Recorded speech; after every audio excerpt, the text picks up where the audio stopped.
It's the big question. Can California handle more water? We have already tracked 12 atmospheric rivers since December hitting the state, and now more storms lining up in the Pacific. Number 12 still rounding its way through Northern California. This has been hitting central and southern California particularly hard. 2 tornadoes in just 2 days. What's left of it will mainly be affecting the foothills and Sierra for Northern California, with more snow in store for Thursday and into our Friday forecast as well, with a winter weather advisory in place until 5 a.m. on Friday. More travel woes for the high country and still digging out from some avalanches as well as some snow slides that have been affecting some of the roadways there. The next big weather system is going to arrive late on Monday. That'll take us through Tuesday and Wednesday. It's a storm system to watch.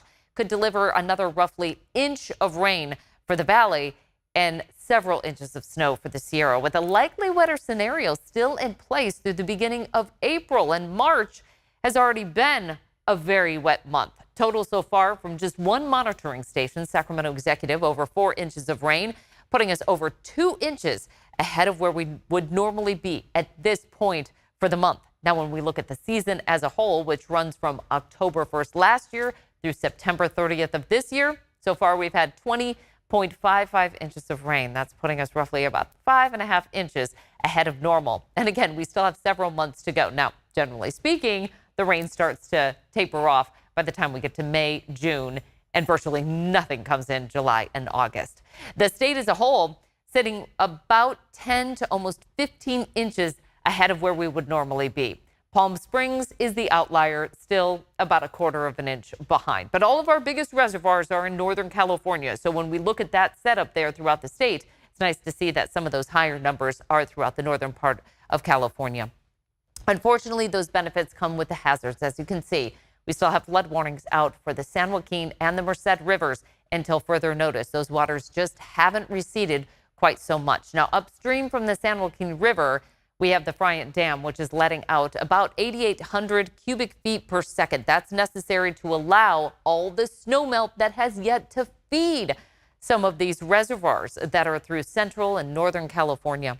Here's a look at how those benefits can come into play, though. This is the Chinook salmon being let out into the San Joaquin River. The water is really cold right now, so it's beneficial for the Chinook salmon. There won't even be any salmon fishing this year because there's just not enough to be able to allow that season to open. This is leading into next season, hopefully getting everything back up to where it should be.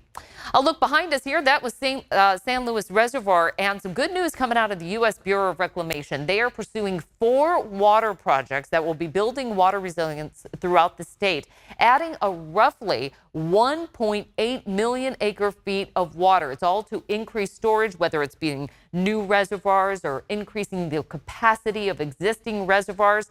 Again, those projects are on the table and will hopefully be adding more water storage to California. This year, we've been really helped out with not only our reservoir storage, but also our snowpack. So when we combine the two, we are well above average. The orange line showing the combination of reservoir storage plus snowpack. So again, that snowpack has to be watched closely. We are storing about 1/3 of our water supply in that snowpack, which in some places are reaching historic highs. In the Northern Sierra, we're at about 181% of average to date. And since we're really close to April 1st, when we usually start to see that snow melt run off, we like to use that as a barometer of where does the snowpack compare to April 1st. Well, we're only about a week away from that. So these numbers are coming very close together. 231% of average for the Central Sierra and Southern Sierra, 283% of average. That puts our statewide average at 227% of average to date and 222% of average for April 1st.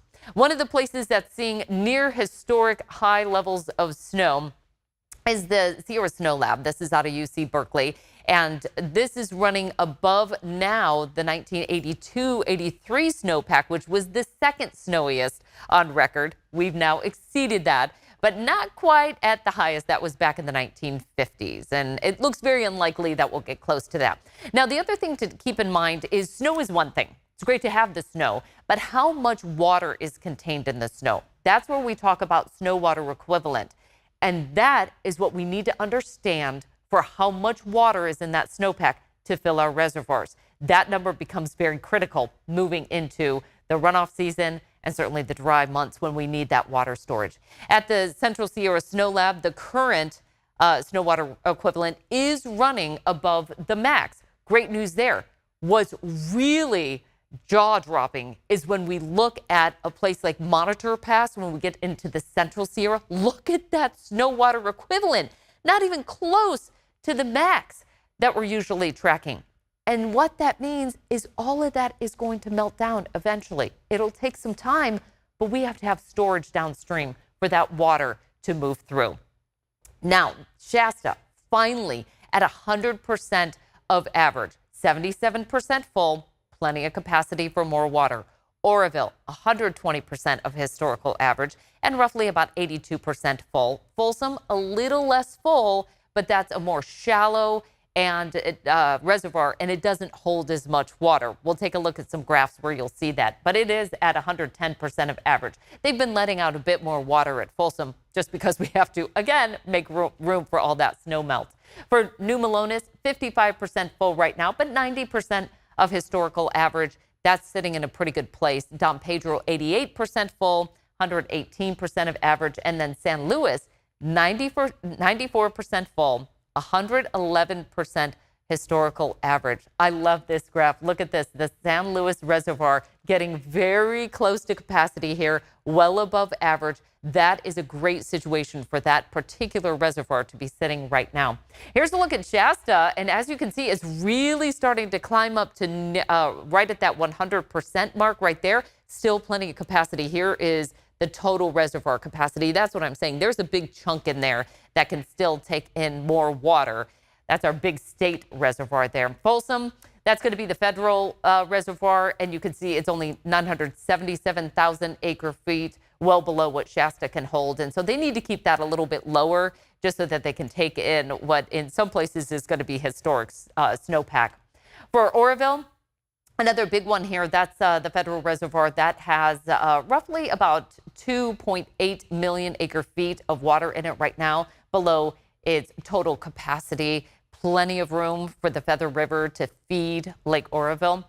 Trinity's been the one that we've been watching very closely. This one has just not benefited enough from all of the rain and snow coming in. This is the current acre feet that it's holding, about 881,000 acre feet. This is what it looked like back in 2016, 2017. That was a drought buster year. It filled up much better. Shasta filled up. Oroville filled up. We had a lot of our reservoirs, especially in the northern part of the state, that were really near capacity at that point. On the flip side, though, this year it's not happening. Now, the Northern Sierra, again, is doing really well, but when we look at the 8 stations that the Department of Water Resources monitors, they're sitting slightly below where we are for that, I should say slightly above our average. Here's that average right here, but below that 2016-2017 historic high. So when we take a look at the cumulative of the 8-station index, it's not doing quite as well as, say, the Central and the Southern Sierra, which have just huge numbers right now. And that is true for our rainfall as well. A lot of people have been saying this is just the wettest year in recent memory. It's got to be in the record books. Well, we've had about 24.64 inches of rain for downtown Sacramento. That sits almost 10 inches behind 2016, 2017. There's more rain coming, but we're more in line with 2018-19 than we are, say, for that drought buster year of 2016-17.